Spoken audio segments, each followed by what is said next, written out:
పంటలన్నిటికీ చిరునామా ఈ కుప్పం నియోజకవర్గం. ఈ సంవత్సరం మన వాళ్ళు టమోటా కూడా బాగా వేశారు, లాభాలు కూడా బాగానే వచ్చాయి.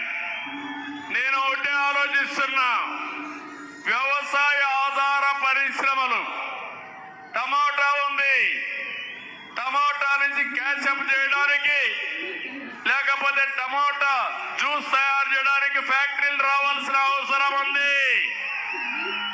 ఇంకో పక్క తక్కువ ఖర్చుతో ఎక్కువ నిల్వ చేసే టెక్నాలజీలతో ఇక్కడ కోల్డ్ స్టోరేజ్ కానీ ప్రత్యామ్నాయ మార్గాలు కానీ వస్తే మన వాళ్ళు బ్రహ్మాండంగా టమోటా వేస్తారు, మంచి ఆదాయం వస్తుంది.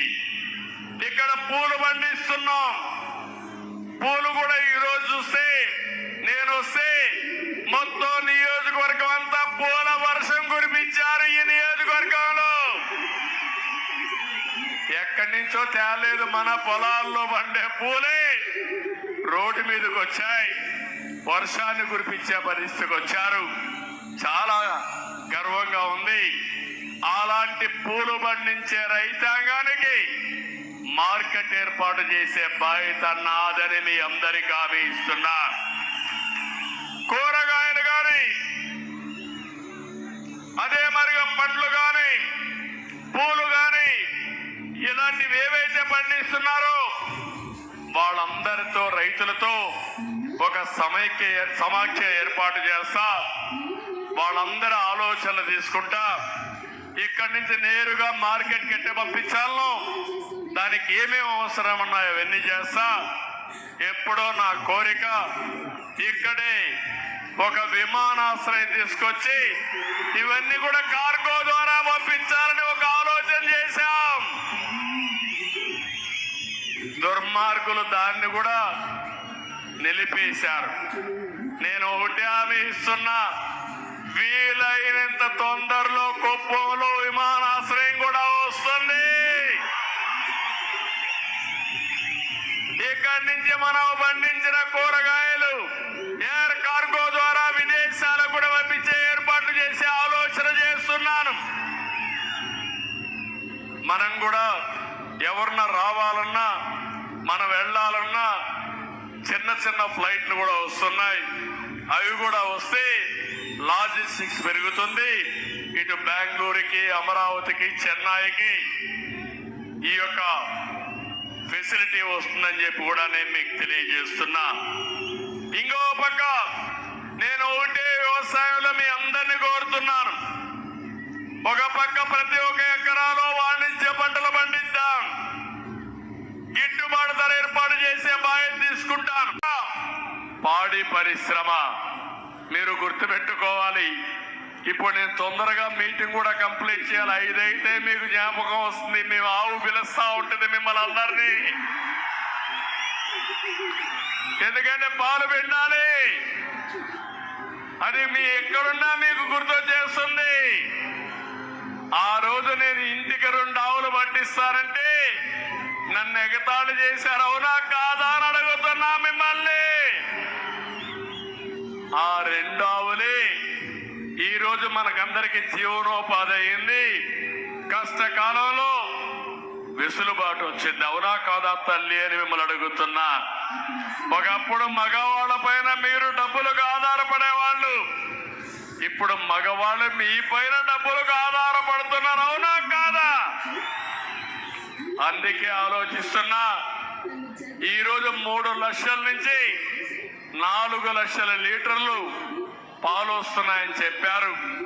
మన కుప్పంలో 10 లక్షల లీటర్లు పాల ఉత్పత్తి కేంద్రాలు పెట్టాలని, ఉత్పత్తి చేయాలని నేను ఆలోచిస్తున్నా. దానికి ఎన్ని ఆవులు కావాలన్నా పట్టిస్తాం. ఆవులకు మళ్ళా షెడ్లు కూడా వేయాలి. ఆ రోజు మనం అందరం కూడా షెడ్లు కూడా ఇప్పిస్తే అవి కూడా మానేశారు. రేషన్ కూడా ఆ రోజు మనం చూస్తే ఏ విధంగా చేయాలో ప్రయోగాలు చేశాం. ఈరోజు అవన్నీ పోయినాయి, దానా సబ్సిడీ అన్నీ పోయినాయి. మళ్ళా ఇప్పిస్తా, మిమ్మల్ని ఆదుకుంటాను. పాడి పరిశ్రమ, కోళ్ల పరిశ్రమ, అవసరమైతే గొర్రెల పెంపకం కూడా ఏది లాభదాయకం అవన్నీ చేస్తాం. ఇవన్నీ చేస్తే మా ఆడబిడ్డలు హనీ కూడా తేనె కూడా ఉత్పత్తి చేయొచ్చు మన ఊర్లోనే. సిల్క్, మిల్క్, అదే మరి హనీ, ఈ మూడు కూడా ఒక అనుబంధ కార్యక్రమాల కింద చేసుకుంటే మనకు ఆదాయం వస్తుందని చెప్పి కూడా నేను మీకు తెలియజేస్తున్నా. ఇంకొక పక్కన ఇవన్నీ చేసిన తర్వాత నేను ఒక ఆలోచన చేశాను. నేను ఆ మాట చెప్పాను, జీరో పావర్టీ. ఏ గ్రామంలో కూడా నిరుపేదలందరూ లేకుండా వాళ్ళకి ఆదాయం పెంచడానికి ఏమేం మార్గాలు ఉన్నాయో ఆలోచిస్తున్నాను. మనకుండే పెద్ద ఆస్తి జనాభా. ఒక ఇంట్లో 5 మంది కుటుంబ సభ్యులు ఉంటారు. పిల్లల్ని బాగా చదివిస్తే జీవితంలో సెటిల్ అవుతారు. పెద్దవాళ్ళు కూడా ఆదాయాన్ని, భూమి లేకపోయినా ఆదాయం సంపాదించే మార్గాన్ని ఏర్పాటు చేసి ప్రభుత్వం ఇచ్చే సహాయాన్ని తీసుకుంటూనే మీరు కూడా 10 రూపాయలు సంపాదించుకోవాలి. చేపను ఇవ్వడమే కాదు, చేపను పట్టే విధానం నేర్పిస్తే పేదవాళ్ళకు ఎంతో వెసులుబాటు వస్తుంది. అదే నా ఆలోచన. ఈ రాష్ట్రంలో నా జీవితంలో ఒకే ఒక ఆలోచన. ఎన్టీ రామారావు గారు ఎప్పుడూ చెప్పేవాడు, పేదవాడే దేవుళ్ళు, సమాజమే దేవాలయం అని చెప్పింది ఎన్టీ రామారావు గారు. అలాంటి పేదరిక నిర్మూలన నా జీవితాశయం. ప్రతి ఒక్క గ్రామాన్ని ఒకటే కోరుతున్నా, జీరో పావర్టీ. పేదలు లేని గ్రామం, పేదలు లేని మండలం, పేదరికం లేని కుటుంబం రాష్ట్రంలోనే, దేశంలోనే పేదరిక నిర్మూలనలో, ఆర్థిక అసమానతలు నిర్మూలించడంలో కుప్పం దేశానికి ఒక ఆదర్శం కావాలని మనస్ఫూర్తిగా కోరుకుంటున్నా. ఆశయం బానే ఉంది, ఆచరణ చెయ్యాలంటే మీ అందరి సహకారం నాకు అవసరం. మళ్ళీ కుప్పం ఏరియా డెవలప్మెంట్ అథారిటీ ఒకప్పుడు పెట్టాను, ఇప్పుడు మళ్ళీ కాడా పెడతాను. ఒక మంచి ఐఏఎస్ ఆఫీసర్ ఇక్కడనే పెడతాను. మీ సమస్యలన్నీ పరిష్కారం చేస్తాను. మీ ఆదాయాన్ని పెంచే మార్గం, ఆలోచనలు ఇస్తా, అమలు చేసే బాధ్యత అప్పచెప్తారని కూడా మీ అందరికీ తెలియజేస్తున్నా. అది కూడా ప్రారంభిస్తాను. ఒక ప్రణాళిక తయారు చేసి ఆ ప్రణాళిక పెట్టి ఇవన్నీ కూడా అమలు చేయడం కోసం ముందుకు పోతాం. ఇంకో పక్క మన నియోజకవర్గంలో 2 కోరికలు కోరారు. మల్లన్నూరుని మండల హెడ్ క్వార్టర్ గా చేయమని, అదే మరి రాళ్ల బదుగూరు ఇంకొక మండలం చేయమని. నేను 2 మండలాలు కూడా ఏర్పాటు చేస్తున్నాం. ఇప్పుడు మున్సిపాలిటీ 4 మండలాలు ఉన్నాయి. భవిష్యత్తులో 6 మండలాలు మున్సిపాలిటీ ఉంటుందని ఈ సభాముఖంగా మీ అందరికీ తెలియజేస్తున్నా. ఇక్కడికి వచ్చినప్పుడు కుప్పం బస్ స్టాండ్, తమ్ముళ్ళు, ఇక్కడ బస్సులు కూడా దొంగిలించారు దొంగలు. ఇక్కడి నుంచి బస్సులు వేసుకోవచ్చు, తప్పు లేదు. కుప్పంలో ఉండే బస్సులు తీసుకుపోయారంటే వీళ్ళు ఏమనాలో మీరే ఒక్కసారి ఆలోచించండి. నిన్నే చెప్పారు, మళ్ళీ నా కుప్పానికి బస్సులు పంపించమంటే నిన్నటి నుంచే బస్సులు వస్తున్నాయి మళ్ళీ ఇక్కడికి. ఒకటే హామీ ఇస్తున్నా, ఒక ఆధునికమైన బస్ స్టేషన్ కింద, బస్ డిపో కింద కుప్పాన్ని నిర్మాణం చేస్తాం. ఇక్కడే ఆర్టీసీ మినిస్టర్ మా రాంప్రసాద్ రెడ్డి గారు ఇక్కడే ఉన్నారు. ఇప్పుడే ఆదేశాలు ఇచ్చాను, ప్లాన్స్ అన్ని తయారు చేసుకొస్తాడు. అన్ని కానీ సవ్యంగా జరిగితే కుప్పంలో అన్ని బస్సులు కూడా ఎలక్ట్రికల్ బస్సులు వేసేస్తాం. పొల్యూషన్ కూడా ఉండదు. ఎక్కడ రోడ్ల మీద పోతాండు ఊగురాట కూడా లేదు. అలాంటి అవసరమైతే కొన్ని ఏసీ బస్సులు కూడా పెట్టేసి వేరే ప్రాంతాలకు పోవాలంటే కార్లు అవసరం లేకుండా శుభ్రంగా పోయి వచ్చే పరిస్థితి వస్తుంది. ఇంకో పక్క మన కుప్పానికి అన్ని పక్కల వివిధ రకాలైన నగరాలు ఉన్నాయి. ఒక పక్క కృష్ణపట్నం ఉంది, కృష్ణగిరి ఉంది, ఇంకో పక్కన కేజీఎఫ్ ఉంది, ఇంకో పక్క బెంగళూరు నగరం ఉంది, సమీప ప్రాంతంలోని చెన్నై కూడా ఉంది. మన రైల్వే లైన్ కూడా మీరు చూస్తే కుప్పం ఒక జంక్షన్ గా కూడా తయారయ్యే అవకాశం ఉంది. అందుకే నేను ఒకటి ఆలోచిస్తున్నాను, కోట నుంచి వచ్చే రోడ్డుని పలమనే రోడ్ని ఇప్పుడు డబల్ రోడ్ ఉంది, దీన్ని 4 లేన్ చేసుకోగలిగితే కృష్ణగిరి వరకు బ్రహ్మాండంగా ఉంటుంది. ఇక్కడి నుంచి మిగిలిన రోడ్లు కూడా ఏవైతే ఉన్నాయో అవన్నీ కూడా ఆలోచిస్తున్నాను. ఇక్కడి నుంచి మీరు చూస్తే బెంగళూరు నుంచి హోసూరు వరకు గ్రీన్ ఫీల్డ్ హైవే కింద 4 లేన్ వేసుకుంటే బెంగళూరుకు 1 గంటలోనే పోయే అవకాశం వస్తుందని మా వాళ్ళు చెబుతున్నారు. అది కూడా వస్తే నేరుగా బెంగళూరుకు పోయి బెంగళూరు వాళ్ళు కుప్పానికి వచ్చి వ్యాపారం చేసుకుని సాయంత్రం మళ్ళీ వెళ్ళిపోతారు బెంగళూరుకి. మొన్న బెంగళూరు నుంచి ఒక 20,000 మంది వచ్చారు మన వాళ్ళు ఓట్లు వేయడానికి. వాళ్లే డబ్బులు ఖర్చు పెట్టి వచ్చారు, తెలుగుదేశం పార్టీకి ఓటేశారు. ఇక్కడే కాదు, అమెరికా నుంచి, ఆస్ట్రేలియా నుంచి, ఆఫ్రికా నుంచి మన ఎన్ఆర్ఐస్ అంతా వచ్చి 1-2 నెలలు పనిచేసి 4-5 రోజులు 4-5 నెలలు 4-5 లక్షలు ఖర్చు పెట్టి తెలుగుదేశం పార్టీని గెలిపించారంటే అది వాళ్ళకు మన పార్టీ పైన ఉండే అభిమానం. ఈరోజు పక్కనుండే బెంగళూరు నుంచి ఒక 15,000 నుంచి 20,000 మంది కొంతమంది వాళ్ళ ఖర్చులే పెట్టుకొని వచ్చి ఓటేశారు. హైదరాబాద్ నుంచి చూస్తే 55-60 ట్రైన్లు పట్టకుండా ఎక్కడికక్కడ వచ్చి ఓటేసి వెళ్ళారంటే వాళ్ళ అభిమానం చూసిన తర్వాత నాకు అనిపిస్తుంది, నా జీవితాంతం వాళ్ళకు రుణపడున్నా వాళ్ళ రుణం తీర్చుకుంటానని చెప్పి కూడా నేను మీకు తెలియజేస్తున్నా. అందుకనే ఈ యొక్క కుప్పం నుంచి చుట్టుపక్కల తమిళనాడులో ఉండే ప్రధాన నగరాలకి, కర్ణాటకలో ఉండే నగరాలకి ఇన్ఫ్రాస్ట్రక్చర్ ఏర్పాటు చేస్తాం. ఇక్కడే ఎక్స్ప్రెస్ వే కూడా వస్తుంది, 4 లేన్ రోడ్డు వస్తుంది. మన కుప్పం దగ్గర ఎక్కడో కూడా ఒక దారి పెట్టమంటే నేరుగా బెంగళూరుకు 1 గంటలో వెళ్ళిపోయే అవకాశం వస్తుంది. అది కూడా నేను గడ్కరీ గారితో మాట్లాడి ఏర్పాటు చేపిస్తానని చెప్పి నేను మీకు తెలియజేస్తున్నా. నిన్న ఎన్నికల్లో యువత బ్రహ్మాండంగా పనిచేశారు. జాబు రావాలంటే ఇదే స్లోగన్ ఎక్కడ చూసినా. అందుకే నా మీద బాధ్యత పెరిగింది. మళ్ళీ ఉద్యోగాలు ఇప్పించే బాధ్యత నాది.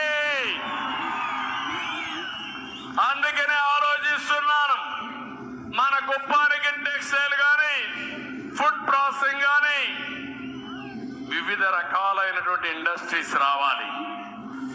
ఇక్కడి నుంచి మనం ప్రపంచంలో ఉండే కంపెనీలకు పనిచేసే విధంగా కూడా రావాలి. ఇవన్నీ కూడా ఏ విధంగా చేయాలో నేను ఆలోచిస్తున్నా. ఒక ప్రణాళిక తయారు చేసుకుంటా. కుప్పంలో ఇండస్ట్రీస్ రావాలి. కాలేజీలు, స్కూల్స్ ఇప్పటికే మనం చాలా పెట్టుకున్నాం. కుప్పం ద్రవిడ యూనివర్సిటీ ఉంది, ట్రస్ట్ పట్టించారు. నేను ఒకటే ద్రవిడ యూనివర్సిటీలో నేను దృష్టి పెడుతున్నాను. మళ్ళా అడ్మినిస్ట్రేషన్ గాడిలో పెట్టే బాధ్యత నాది. 254 మందికి 10 నెలలుగా జీతాలు రావడం లేదు. 6 నెలలుగా జీతాలు రాని వాళ్ళందరికీ జీతాలు కూడా రిలీజ్ చేయమని నిన్నే చెప్పొచ్చాను. ఆ జీతాలు కూడా రిలీజ్ చేపిస్తాం. అది అయిన తర్వాత ద్రవిడ ద్రవిడ యూనివర్సిటీ ప్రక్షాళన చేయాల్సిన బాధ్యత ఉంది. ప్రక్షాళన చేస్తాను. ప్రక్షాళన చేసి ఇంజనీరింగ్ కాలేజ్ ఉంది, మంచి స్కూల్స్ ఉన్నాయి. ఇంకా నేను ఒకటే ఆలోచిస్తున్నా, కుప్పాన్ని ఒక ఎడ్యుకేషన్ హబ్ గా తయారు చేయాలని. మన పిల్లలు చదువుకోవడమే కాకుండా బయట పిల్లలు కూడా వచ్చి చదువుకొని ఒక ఆహ్లాదకరమైన ప్రదేశంగా ఈ కుప్పాన్ని తయారు ఉపయోగం వస్తుంది. ఇది కూడా చేస్తానని చెప్పి నేను మీకు తెలియజేస్తున్నా. ఇది కాకుండా ఇంకో పక్కన మీరు ఒకసారి చూస్తే ఇక్కడికి వచ్చినప్పుడు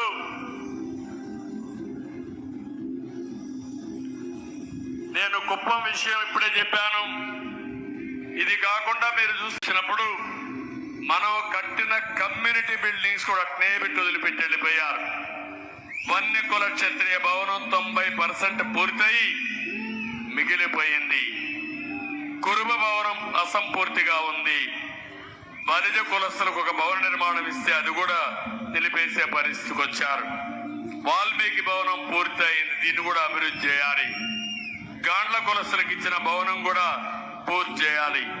ఎస్సీ కమ్యూనిటీ హాల్లో కొత్త కమ్యూనిటీ హాల్ కూడా నిర్మించాల్సిన అవసరం ఉంది. ఇవన్నీ కూడా ఈ కమ్యూనిటీ హాల్స్ ఉంటే అక్కడ కమ్యూనిటీ ఫంక్షన్స్ పెట్టుకోవడమే కాకుండా వాళ్ళకు అవసరమైతే పెళ్లిళ్ళు ఇవన్నీ కూడా పెట్టుకోవడానికి ఉపయోగపడతాయి.